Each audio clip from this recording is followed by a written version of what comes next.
Trouver une vraie bonne formation, je sais que ça peut paraître compliqué quand à chaque fois qu'on entend formation aujourd'hui, on se dit bullshit, arnaque, etc. Et il y en a qui vont se tourner vers les formations physiques en pensant que c'est mieux, alors que les gars, je vous jure que c'est pas forcément le cas.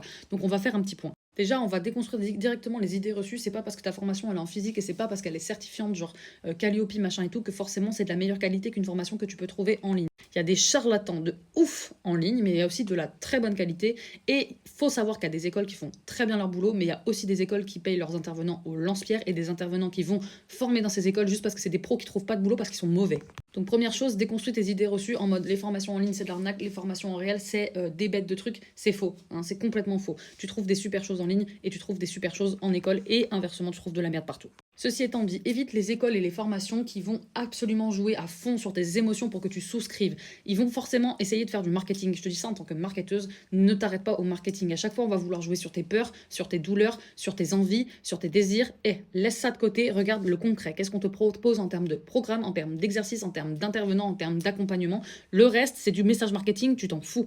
Ensuite, et franchement, avant d'aller dans une formation, peu importe soit en physique ou quoi, forme-toi toi-même. Forme-toi de façon autonome et de façon gratuite sur Internet. Il y a plein d'articles web, il y a plein de tutos YouTube, il y a des sites comme Open Classroom qui te permettent d'avoir des cours gratuits si tu es étudiant ou si tu es au chômage. Donc franchement, essaie de te former au maximum pour qu'en fait, à la fin, tu sois capable de savoir, selon ton objectif, quel est le programme de formation que tu dois suivre, qu'est-ce qui est complet pour que tu aies la possibilité d'être autonome et de trouver du travail ou de trouver des clients, si tu veux te lancer à ton compte, après cette formation. En fait, que tu sois toi-même capable de déterminer si le programme de formation qu'on te propose est complet, n'est pas bullshit, n'est pas survolé, c'est pas juste des blabla marketing. Ensuite, méfie-toi des avis. C'est pas parce qu'il y a des bons avis sur Google My Business que forcément c'est une bête de formation. Le fait est que sur Google My Business, tu auras souvent affaire à uniquement des apprenants qui n'ont pas forcément l'expérience et la possibilité de mettre le curseur sur est-ce que oui ou non c'est une vraie bonne formation. Ils ont vécu une bonne expérience, c'est déjà ça de prix, mais ça veut pas dire que c'est une bonne formation. Et le fait d'être certifié Calliope et tout, je vous promets, ça veut rien dire. Et certaines sortes de formations font appel à des faux avis, c'est interdit par le code de la consommation, mais ils en ont rien à foutre. Ensuite, renseignez-vous sur vos intervenants. Dans le cas d'une formation en ligne, vous avez le nom, donc allez vérifier les expériences, que ça soit pas juste quelqu'un qui fasse du blabla marketing.